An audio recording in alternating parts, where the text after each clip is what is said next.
Ah, ah. May nag-send pala ng pera dito kagabi. Anong oras ba to?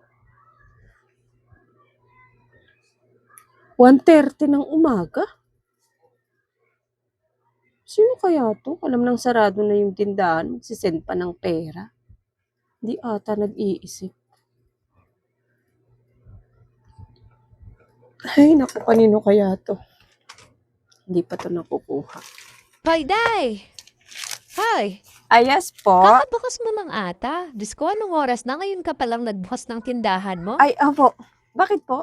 Anong bakit? Kanina pa kita hinihintay magbukas. Nag-send lang naman ako ng pera sa GCash mo kagabi. Hindi ko pa nakuha. Kagabi? Nag-send po kayo ng pera dito Oo, kagabi? kagabi pa yun. Hindi ko pa nakuha kasi sarado ka na agad.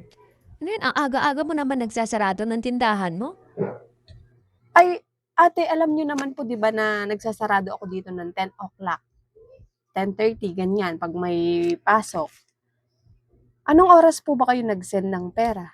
Nag-send ako ng pera, mga 1:30 na siguro yun. 1:30. So, kung sa Oo. inyo po pala to galing. Yung pumasok na pera dito nung 1:30 ng madaling araw. Oo, sa akin yan. Hindi ko agad nakuha kasi ang aga-aga mo nagsarado. Sana pinagbuksan mo man lang ako, binigay mo Gising sa ka nga, akin yung pera. kasagsagan ng tulog ko ng 1:30. Asa ka pa na ibibigay ko yung pera sa'yo. Tulog na ako nung nag-send ka ng pera. Malay-malay ko ba? Ba't po kasi ganun kayong oras nag-send ng pera dito? Alam nyo naman po, naintindahan ko hanggang 10 o'clock lang. Aba, malay ko ba na sarado na yung tindahan mo?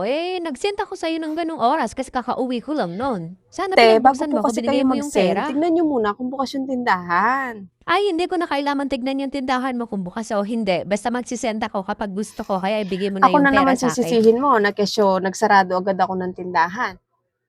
Kasalanan ko ba kung nagsisend kayo ng pera dito, hindi kayo tumitingin kung bukas yung tindahan? Ang mabuti O, pa, sandali ibigay mo na ka, sa akin ha? yung pera. Ire-record ko Kagabi lang pa yun. po. Aga-aga kasi nagsasarado ng tindahan. Hindi mo muna ako hinintay na makuha yung Hindi pera. pwede yung hihintayin kita ng hanggang alauna. Ang sarap na ng tulog ko ng ganong oras, ba't ko pa hihintayin na kunin mo yung pera? Nag-send ka nga dito, tulog na ako. Nagtindahan ka pa, umaga ka rin natutulog. Asan po yung reference number nyo? Bakit mo pa ako hahanapan ng reference number? Ako naman nag-send dyan Tignan mo dyan Hindi sa cellphone pwede. mo. Kahit ikaw yung nag-send dito, kailangan ko yung reference number. Ano ka ba naman? Ako na nga yung nag-send, hahanapan mo pa ako ng reference number? Bigyan mo na lang yung pera. Reference number po, kailangan ko. Kaninang madaling araw nyo pa po sinend sa akin yung pera, tapos kukuha kayo ng pera ngayon, hindi pa naka-ready yung reference number sa inyo. Nakalimutan ko yung reference number. Hanapin nyo Ano po muna yung magagawa reference ko? number. Ano ka ba naman? Hindi ko nga na-picturean yung resibo kagabi. Kahit Kasi hindi nga, na antok na screenshot, ako nung nandun sinend ko po yun yun. sa transaction history. Makikita po yung doon, reference number. Tignan mo na lang dyan sa'yo. Makikita mo naman yun Hindi po pwede, natitignan ko sa cellphone ko. Kailangan po yung galing po sa inyo. Ang dami mo namang arte. Na-resibo na nga yung pinadala ko sa'yo. Hahanapan mo pa ako ng Ay, reference ganun number po ngayon. talaga. Hanapin nyo po yung reference number. Kasi kahit may pumasok sa akin, kung wala kayong maipakitang reference number sa akin or confirmation na kayo yung nag-send, hindi ako magbibigay ng pera.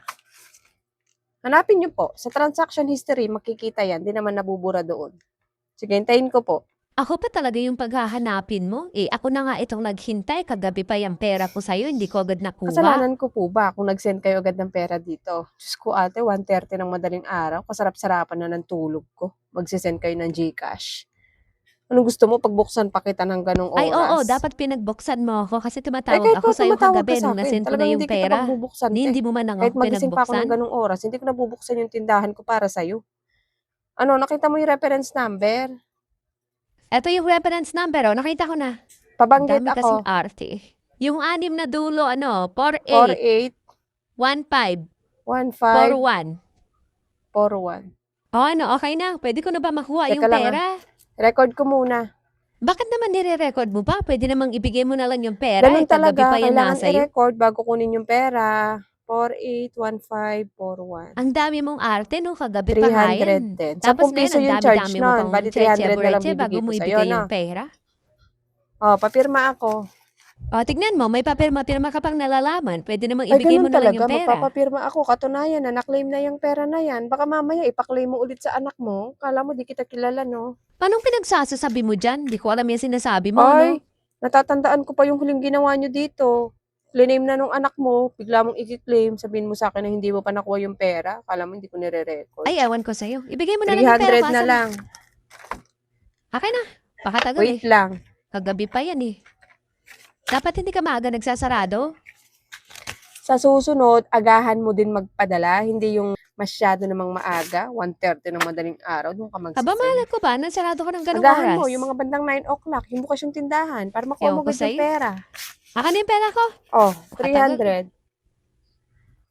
Alam nang kasarap-sarapan na ng tulog ko, magsisend ng pera, 1:30 ng madaling araw.